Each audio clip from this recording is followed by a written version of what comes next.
Don't miss the RMMC coming in mid-April, presented by NARMS International, the largest event for retail merchandising and marketing across North America. For more, go to DrGreene.com.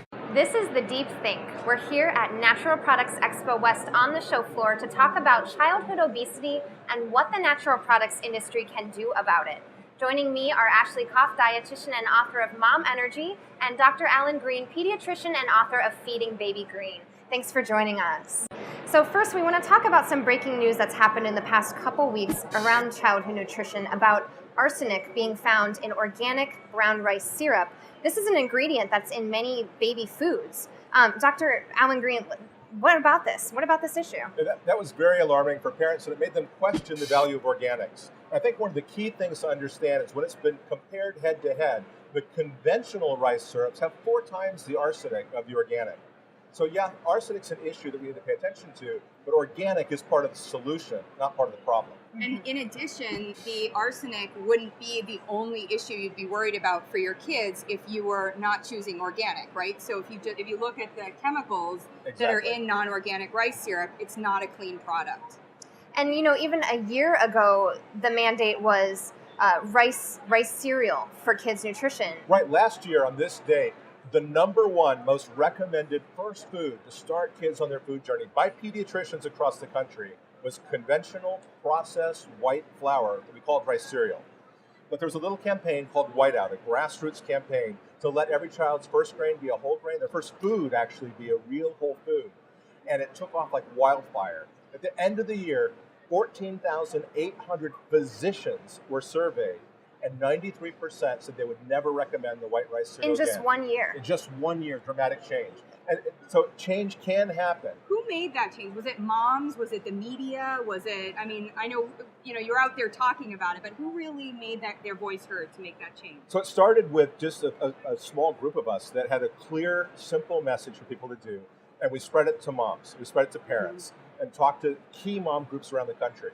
They spread it everywhere. Then physicians started getting asked about it, wrote an article for physicians that became the #1 most read children's health article by the physicians group over the year. So it spread, but the moms was where the power was. Mm-hmm. And sort of much like what's happening now with GMOs, this mobilization in the natural industry around a topic and then going and really making a difference. 900,000 today signatures on justlabellit.org, which is 900,000. That's like more, we were hearing last night, that's more than any other food petition in the entire country has ever had behind it. Moms are going, I do not want my kids to be an experiment. And it's such a simple, clean idea that you really shouldn't ever argue against. People deserve the right to know what's in their food. Just label it. And you can choose whatever you want. The only reason to stand against that is if you have an interest in keeping it a secret. Yeah, and we're lucky. You can see on different products, and you see that here at the Expo. I love it because the non-GMO Project Verified booth keeps getting bigger and bigger to house all the products. But remember, organic means non-GMO. So, I have people all the time, they're like, oh, I have another label I have to look for. You don't have to if you're looking for the USDA organic label. And so we've got some products here and some organic products here that represent sort of the best, some child nutrition trends that we're seeing moving forward with organic and wholesome and a return to really purity in children's nutrition. So let's talk about this first one here in the squeeze pouch. So a couple things that are going on with this trend. One is that we've learned in recent years that children learn food preferences much like they learn a language. It's not something you're born with. It's what you're exposed to in multiple ways. So all around the Natural Products Expo, you're seeing baby foods with cool ingredients that are teaching a sophisticated palate. It's a fantastic trend.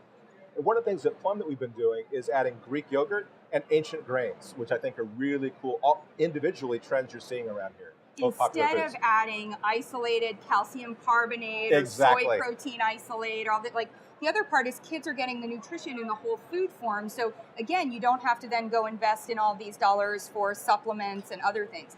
But playing a little bit of devil's advocate, one of the things that we were talking about is it's also really important to understand this is so much better than what has existed, so much better than what's been in a jar.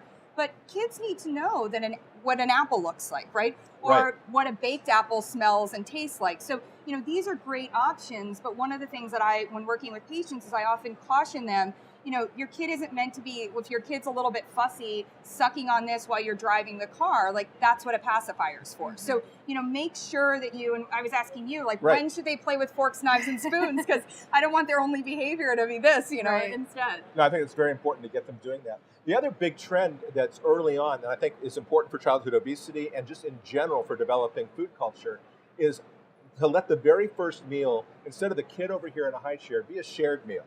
And just start off, instead of this bifurcation into kids' products versus adults, stuff that you all like. Start off everything together. Everything together. And the first food is to actually take an avocado and cut it, or a banana or sweet potato. You eat some, mash it up, give them some. And if you're going to use baby foods for convenience, make the foods that you would like and use it as a sauce or a dip or a spread of some kind. Yeah, because one of the things that we're seeing in all of these products, we have a chia product over here, and it's a drinkable chia. Chia is an amazing source of fiber. It's a great way to get your omega-3s. And which is great too, because again, it's not like you have to go out and take a specific supplement for that, and you can drink it. This product is marketed towards adults. Kids can drink it. You can pour out an appropriate size for your child, and then you can have it as well. And that's also great because you don't end up having as much. So I think it's really important, because also one of the things that I see is the kids that are not eating fruits and vegetables, the parents aren't eating fruits and vegetables. So if we can kind of encourage everyone in that space, they'll get their fiber. Exactly.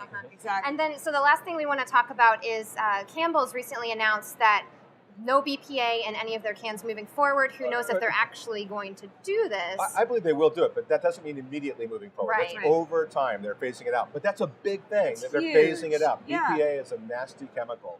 And a bunch of different plastics, and certainly can linings. And this bottle is actually a glass bottle here, BPA free. And one of the reasons to pay attention to that is also in skincare. We've got to move beyond just thinking about what we put into our mouths. We've got to look at what we put on our skin. We've got to look at what our skin is touching. So I think it's really important to look at all of those spaces and where are the chemicals and try to avoid them. Well, thanks so much for sharing your insights today on childhood obesity and what the natural industry can do moving forward to combat it. Well, that's it for today's Deep Think. Thanks to our sponsor, the National Association for Retail Marketing Services, for allowing us to bring you this exclusive video coverage.